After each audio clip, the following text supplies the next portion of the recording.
बेटियों का मायका। जौनपुर जिले में एक परिवार रहता था जहां देवरानी स्वाति और जेठानी सुषमा एक ही घर में साथ साथ रहा करती है। जेठानी सुषमा की बेटी का नाम है दिव्या और देवरानी स्वाति की बेटी का नाम है प्रियंका। दिव्या और प्रियंका की उम्र में 2 साल का अंतर था।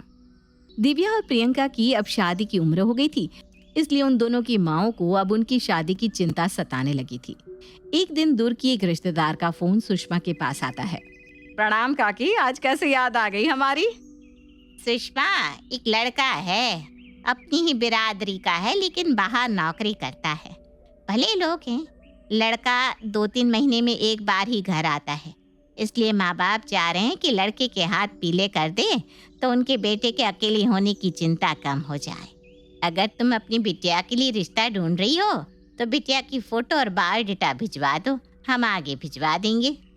हाँ काकी, लड़का तो हम अपनी बिटिया के लिए ढूंढ रहे हैं, लेकिन अब ना नया जमाना है। अब सिर्फ माँ बाप की रजामंदी से ही रिश्ते तय नहीं होते, बच्चों को भी तो आपस में एक दूसरे को पसंद करना ज़रूरी है। आप एक काम करिए ना, आप लड़के वालों को हमारा नंबर दे दीजिए, हम एक बार बातचीत करके लड़के का फ़ोटो और बायोडाटा मंगवा लेते हैं। अगर फ़ोटो से हमारी दिव्या को लड़का पसंद आएगा तो फिर बात आगे चलाएंगे। चलो ठीक है, जैसी तुम्हारी इच्छा। मैं लड़के की माँ से बात करके तुम्हें बताती हूँ। 2 दिन बाद अथर्व की माँ जानकी का फ़ोन सुषमा के पास आता है। नमस्ते बहन जी, वो काकी जी से आपका नंबर मिला था। जी, दिव्या की फ़ोटो हमें मिल गई है। आपकी बिटिया हमें बहुत अच्छी लगी। आप भी एक बार हमारे अथर्व का फ़ोटो देख लीजिए, फिर उसके बाद आगे की बात करते हैं। फ़ोटो में देखने पर अथर्व एक अच्छा खूबसूरत नौजवान दिखाई दे रहा था। उसकी शिक्षा, दीक्षा और नौकरी भी अच्छी थी। कुल मिलाकर परिवार में सभी को अथर्व पसंद आ गया था। बहन जी, फोटो से तो हमें अथर्व बहुत पसंद आया है। अब आप लोग चाहे तो एक बार आकर दिव्या को देख जाएं। बहन जी, अभी तो अथर्व बेंगलुरु गया है, फिलहाल तो 3 महीने वो नहीं आ पाएगा। और फोटो में तो हमें दिव्या पसंद ही है, बार बार दिखाने का चक्कर क्यों करना। हम लोग भी एक ही बार अथर्व के साथ दिव्या से मिलने के लिए आ जाएंगे। तब तक अगर आप चाहे तो दिव्या का नंबर दे दीजिए, बच्चे आपस में बात करके एक दूसरे को और बेहतर तरीके से समझ लेंगे। आजकल तो मॉडर्न ज़माना हो गया है, शादी से पहले बच्चों का आपस में मिलना जुलना, बात करना बेहद आम सी बात हो गई है। जानकी की बात सुनकर दिव्या की माँ उसका नंबर अथर्व की माँ को दे देती है। अब तो अथर्व और दिव्या लगभग हर रोज घंटों तक एक दूसरे से बातें करने लगे थे। धीरे धीरे समय बीत रहा था और हर गुजरते समय के साथ दिव्या का लगाव अथर्व की ओर बढ़ता ही जा रहा था। घर में सभी ये समझ गए थे कि अथर्व और दिव्या एक दूसरे को बहुत पसंद करने लगे हैं। देखते ही देखते 3 महीने का समय बीत जाता है। दिव्या दीदी, बहुत ही धमाकेदार खबर लेकर आई हूँ, जिसे सुनकर आपका दिल गार्डन गार्डन हो जाएगा। अरे जल्दी बताना, क्या खबर है? इतनी आसानी से नहीं बताने वाली, उसके लिए पहले थोड़ी रिश्वत लगेगी। अरे रिश्वत की बच्ची, तो बता दिए कि नहीं? अच्छा बताती हूँ मैं। मेरे कान छोड़ो। ताऊ जी के पास अभी अभी अथर्व जीजू के पापा का फोन आया था। उन्होंने बताया कि जीजू अगले हफ्ते बेंगलुरु से आने वाले हैं और संडे के दिन वो सब लोग आपसे मिलने के लिए हमारे घर आ रहे हैं। सच? लेकिन अथर्व ने तो मुझे ऐसा कुछ नहीं बताया। मेरी तो अभी थोड़ी देर पहले ही उनसे बात हुई है। अरे दीदी, आपको सरप्राइज देना चाह रहे होंगे ना, आप समझती नहीं हो। अब आप जीजू को अपने लुक से एकदम सरप्राइज कर देना। बिल्कुल स्पेशल तरीके से तैयार होना है आपको, जो एक बार जीजू आपको देखे ना तो देखते ही रह जाए। प्रियंका बहन दिव्या के साथ मस्ती मजाक कर रही थी और उधर उसकी माँ अलग ही चिंता में परेशान थी। सुनिए ना जी, दिव्या के लिए तो घर बैठे इतना अच्छा रिश्ता मिल गया। सुना है अगले हफ्ते वो लोग आकर रिश्ता भी पक्का कर जाएंगे। बस हमारी प्रियंका के लिए भी कोई ऐसा ही पढ़ा लिखा, अच्छी नौकरी करने वाला लड़का मिल जाए तो हमारी भी चिंता दूर हो जाए। खैर, अपनी अपनी किस्मत की बात है।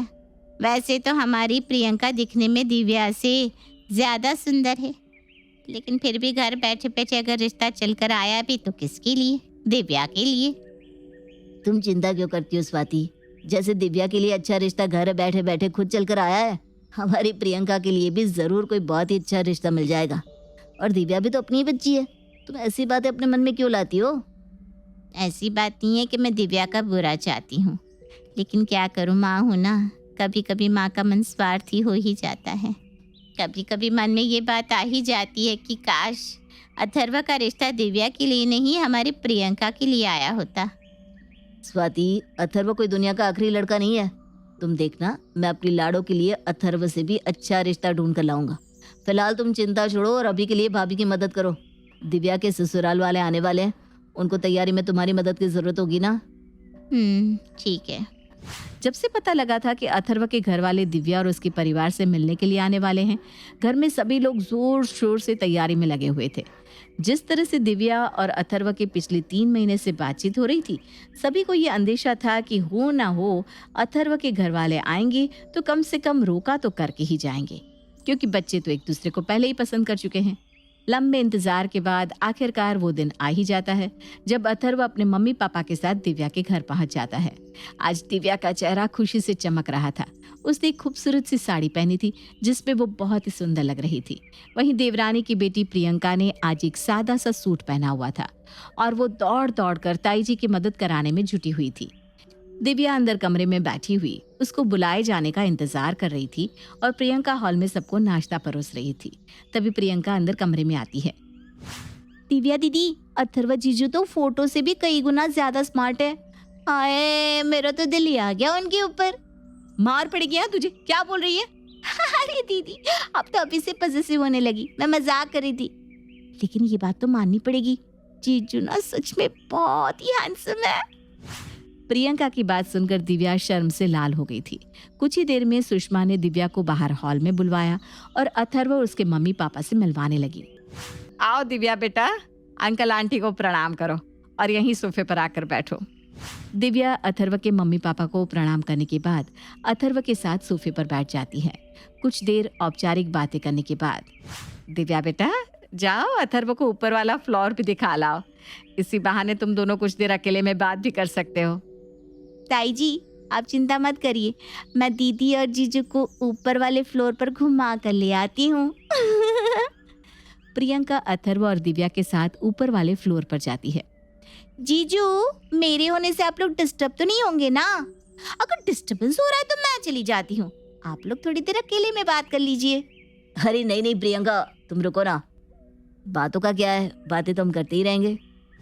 प्रियंका दिव्या और अथर्व के साथ रुक जाती है और कुछ देर तक वे लोग आपस में बात करने के बाद वापस नीचे आ जाते हैं। नीचे आने के बाद अथर्व अपने पापा के पास जाता है और उनके कान में कुछ कहता है जिससे उनके चेहरे का रंग बदल जाता है। ये क्या बोल रहे हो? दिमाग ठीक है तुम्हारा? क्या बात है, ऐसा क्या कह दिया मेरे बेटे ने?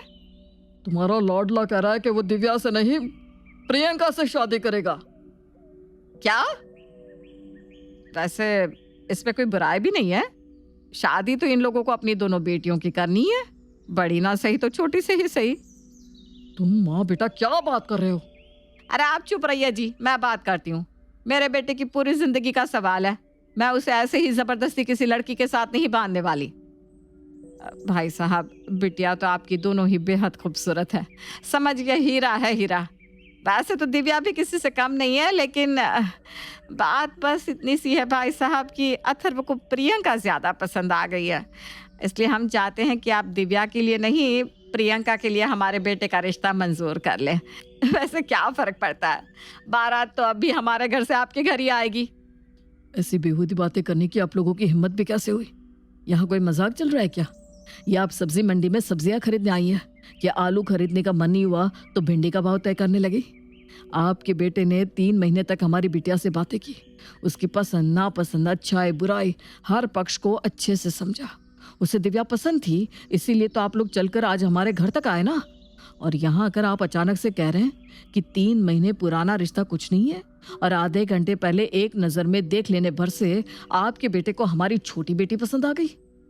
एक बार को आप कहते हैं कि आपको हमारी दिव्या पसंद नहीं है, तो फिर भी हम संतोष कर लेते कि ठीक है, नहीं पसंद तो कोई क्या कर सकता है।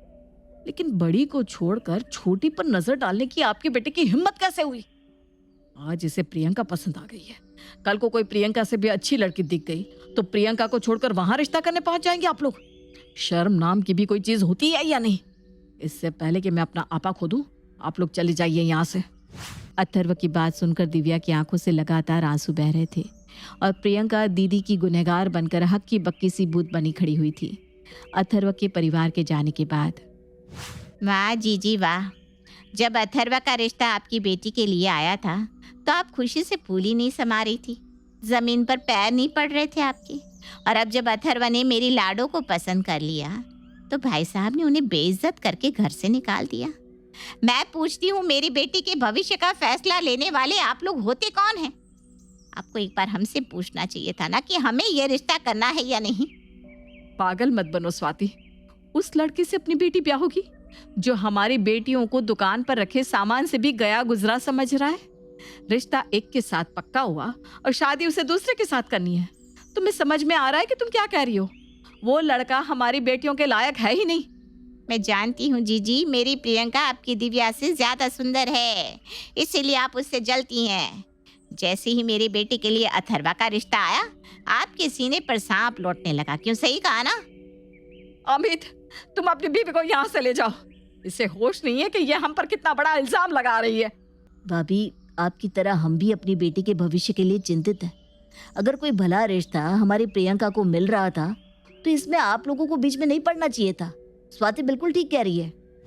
अपनी माँ और चाचा को अथर्वा के लिए बहस करता देख दिव्या वहां आ जाती है। चाचा जी, आप प्रियंका की शादी अथर्वा से करवा दे, मुझे इस बात से कोई आपत्ति नहीं है। मम्मी पापा को भी मैं समझा दूंगी। मम्मी, किसी की पसंद और नापसंद पर किसी का जोर नहीं होता। आप क्यों बीच में पड़ रही हैं? हो जाने दीजिए ना प्रियंका और अथर्वा की शादी। आप लोग बिना बात ही बहस कर रहे हैं। किसी ने मुझसे पूछा कि मुझे अथर्व से शादी करनी है या नहीं? अगर दुनिया में आखिरी लड़का बचा होगा ना, तब भी मैं उससे शादी नहीं करूंगी। ताऊ जी ने जो कहा बिल्कुल सही है। आज मेरे लिए दीदी को रिजेक्ट कर रहा है, कल को कोई और मिल गई तो मुझे छोड़ देगा।